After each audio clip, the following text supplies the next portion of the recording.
তো ঠিক তেমনই হচ্ছে যে অ্যাডিকশন। কিসের অ্যাডিকশন? না, এই যে স্মার্টফোন। যত প্রবলেমস সোশ্যাল মিডিয়া বলুন বা আজকের দিনে এই যে এত মেন্টাল ডিস্টারবেন্স হচ্ছে, এত মেন্টাল প্রবলেমস হচ্ছে, তো সবকিছুর এই প্রবলেমস হচ্ছে কিন্তু এটা হচ্ছে এই স্মার্টফোন, অ্যাপ্লিকেশন অফ স্মার্টফোন। বলবো যে আমরা তখন অনেক রকমের প্রবলেমের মধ্যে আমরা ফেস করছি। মেন্টাল প্রবলেমস মানে সেটা ডিপ্রেশনস, নানান রকমের মেন্টাল ডিজিজ, যেটা আপনারা এই তপন বাবুর এপিসোডসে দেখতে পাচ্ছেন, এবং ফিজিক্যাল সাফারিংস তো আছেই।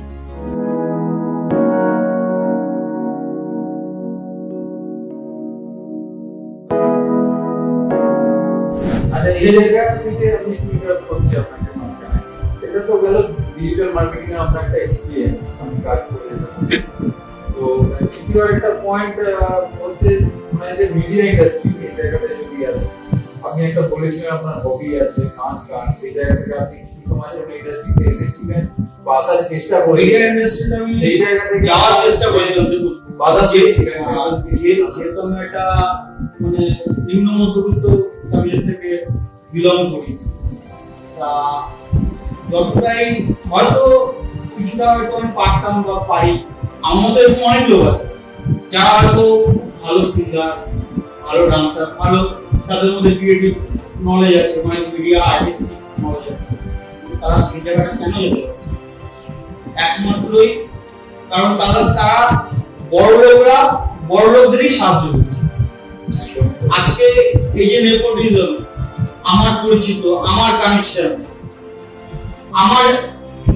আমি কেন্দ্রিক সব, আমার লোক, আমি তাকে জায়গা দেব। আমি কিন্তু ওর যে মানে ওর ট্যালেন্ট, এটাকে ট্যালেন্ট বলে, আমি ট্যালেন্টটাকে চান্স দিচ্ছি না, আমি চান্স দিচ্ছি আমার পরিচিতি এবং পয়সা। আজকে দেখুন, আমরা ফিল্ম ইন্ডাস্ট্রিতেও দেখছি অনেক ভালো ভালো, তারা ট্যালেন্টটাকে চান্স দিচ্ছে, তারা তাদের কানেকশনটাকে চান্স দিচ্ছে। এরকম অনেক আমরা উদাহরণ দেখতে পাচ্ছি, বলিউডে দেখতে পাচ্ছি, তারা হয়তো তাদের মধ্যে ভালো স্কিল নেই, সেরকম ক্রিয়েটিভ স্কিল নেই, তারা হয়তো ভালো অ্যাক্টিং করতে পারে, কিন্তু সেই জায়গায় পৌঁছে গেছে। কিন্তু অনেক ভালো ভালো আর্টিস্ট তারা কিন্তু সেই জায়গাটা পাচ্ছে। মানে একটা শ্রেণীর বলছেন উচ্চ মধ্যবিত্ত বড় লোক মানুষ, এটা এই ডিফারেন্স হয়েছে। বড় লোক কি দেখছে, নিম্ন মধ্যবিত্ত আর সাধারণ মানুষরা, তাদের কোনো জায়গা নেই, তারা জায়গাটা পাচ্ছে না, সেই প্ল্যাটফর্মটা পাচ্ছে না যেখানে তারা তাদেরকে প্রমাণ করতে পারবে যে আমি এই জিনিসটা পারি। তার জন্য একটা প্ল্যাটফর্ম লাগবে, সেই প্ল্যাটফর্মে তারা উঠতে পারছে না। এই সমস্ত প্রবলেম আমি ওখানে গিয়ে দেখলাম। আচ্ছা, এই যে আপনার এই যে ফিলিংসটা, এই যে আপনার সমস্যাটা, আপনি কি এরকম আরো কাউকে দেখেছেন যে মিডিয়া ইন্ডাস্ট্রিতে গিয়ে তারা এইভাবে এবং তাদের মানসিকভাবে তাদের মানে সমস্যার সম্মুখীন হতে হয়েছে? হ্যাঁ, আমার দেখা নিজেই চোখে। আমি যখন এসএলএম ছিলাম সেই সময় এরকম শিক্ষকদের একটা ঘটনা, আমার ওখানে একজন এরকম 25 থেকে 30 বছর মধ্যে বয়স, সেরকম একজন, তার সঙ্গে এরকম ঘটেছে মিডিয়া ইন্ডাস্ট্রিতে। সে কি সে হয়তো অনেকটা জায়গায় কিছু জায়গায় উঠতে পেরেছিল, কিন্তু তাকে সেখান থেকে টেনে নেওয়া হবে। তার পিছনে সেরকম মানে যাদের হাতে পাওয়ার আছে, আপনি যেটা বললেন যে মানে নেপোটিজম, সেটাই। আজকে ভাবুন না, আপনাকে যদি আপনার একটা মুভি হিট হয়ে যায়, তারপরে পরবর্তীতে আপনার একটা মুভি চাই, কিন্তু সেই মুভি চার জন্য তো আপনাকে প্রডিউসার কারা? প্রডিউসাররা এমন প্রডিউসার যাদের আগে থেকে নিজেদের লোক সেট আপ আছে, তারা নিজের লোক, একটা শ্রেণীর লোককে দেখছে, ট্যালেন্ট থাকা সত্ত্বেও এটা না আমার মনে হয় যে মানে এখন যে সময় আমরা এগোচ্ছি, মেন্টাল হেলথ নিয়ে কাজ করাটা আমাদের খুব জরুরি। ফেসবুক তোমাকে অ্যাট্রাক্ট করবে কি করবে না সেটা তোমার দায়, যে পোস্ট করছে তার কিন্তু দায় নয়। এটা হয়তো কিছুটা বয়সের সাথে সাথে ম্যাচুরিটিটা আসবে, এবং অনেকে হয়তো আমরা এখন বুঝতে পারছি যে ফেসবুকে যেটা হ্যাপি ফেস মনে হচ্ছে, আদৌ সেটা কি হ্যাপি ফেস? এক্স্যাক্টলি। বা সেটাই হয়তো তার স্যাটিসফ্যাকশন, বিকজ তার হোম ফ্রন্টটা খুবই খারাপ অবস্থায় আছে, সেজন্য হয়তো পাবলিক সে ফেসবুকেই টাইম স্পেন্ড করছে। তো আমার মনে হয় এখন মানে মানসিক স্বাস্থ্যের জায়গাটায় অনেক বেশি কাজ করার প্রয়োজন হবে আগামী দিনে। এখনই অনেক প্রয়োজন আছে, আগামী দিনে সেটা অনেক বেশি করে হবে এবং আমার মনে হয় সেই অ্যাডোলেসেন্ট বয়স থেকেই ব্যাপারটা আমাদেরকে কাজ শুরু করতে হবে। যে পরবর্তীকালে তো ঠিক আছে, সে বুঝতে পারলো, জানতে পারলো, নিজে হয়তো কাউন্সিলিং এ গেল, কিন্তু আরো ছোট বয়স থেকে একটা স্ট্রং মানুষ মেন্টালি অ্যান্ড ফিজিক্যালি, এই জায়গাটা মনে হয় এখন খুব আবশ্যক হয়ে যাচ্ছে লেখাপড়ার পাশাপাশি। একদম, কারণ তোমার নিজের দায় তোমার কাছে, তুমি মানে আমরা তো অন্যকে কন্ট্রোল করতে পারবো না, তো নিজেকে আরো কিভাবে মেন্টালি ফিজিক্যালি স্ট্রং করা যায় সেই জায়গাটা মনে হয় আমাদের নিজেদেরই বুঝে নিতে হবে। সিস্টার শুভশ্রী, আমি যেটা আপনার থেকে জানতে চাইবো এবার, যে আজকে চারিদিকে এই যে মানুষ এত অন্যায় হয়ে ঘুরে বেড়াচ্ছে, কিসের জন্য? না একটা পিস পাওয়ার জন্য, কোথা থেকে যেন একটা শান্তি পাওয়ার জন্য সবাই ঘুরে বেড়াচ্ছে।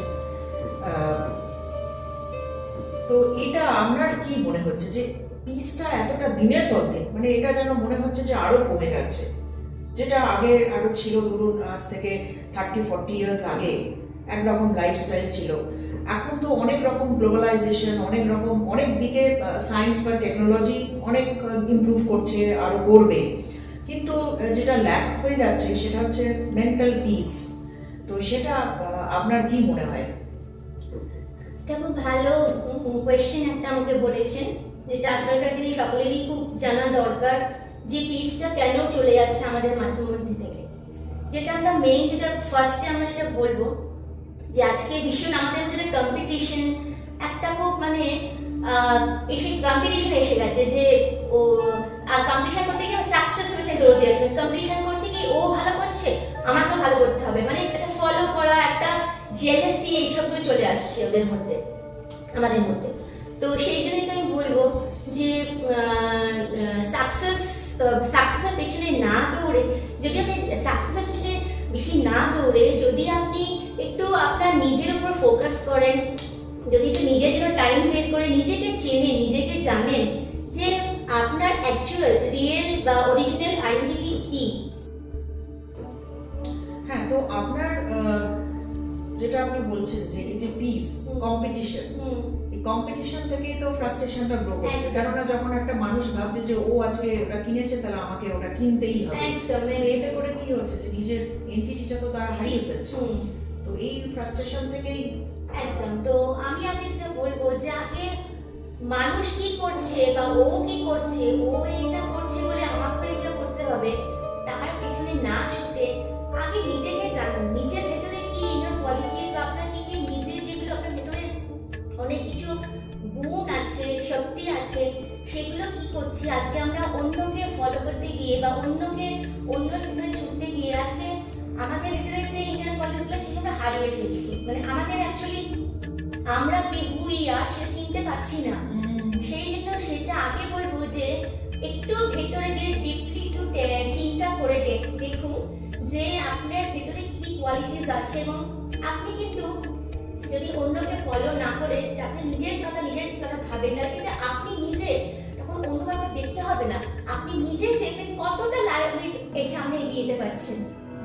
তো আগে বলবো আগে, এবং সেইটা কি করছে আপনি যেহেতু অন্যদিকে ফোকাস করছেন বেশি, সেই জন্য কি হচ্ছে আপনি ফ্রাস্ট্রেটেড হয়ে যাচ্ছেন, ও হচ্ছে না, ওর ওটা হয়েছে, আমার কেন হচ্ছে না, ওর জিনিসটা আছে, আমার কেন জিনিসটা হচ্ছে না, আমিও জিনিসটা চাই, করতে করতে এই যে একটা ডিমান্ড চলে আসছে, একটা ডিজায়ার চলে আসছে, তার থেকে কিন্তু আমরা পিসটা হারিয়ে ফেলছি। আমাদের ইনার যে পিসটা, অ্যাকচুয়ালি তো পিসটা যে চিজ উইদিন আওয়ারসেলফ, সেটা আমরা রিয়েলাইজ, আমাদের রিয়েলাইজেশন পাওয়ারটা চলে গেছে, আমরা সেটা ঠিকভাবে রিয়েলাইজ করতে পারছি না যে পিসটা আমাদের ভেতরেই আছে।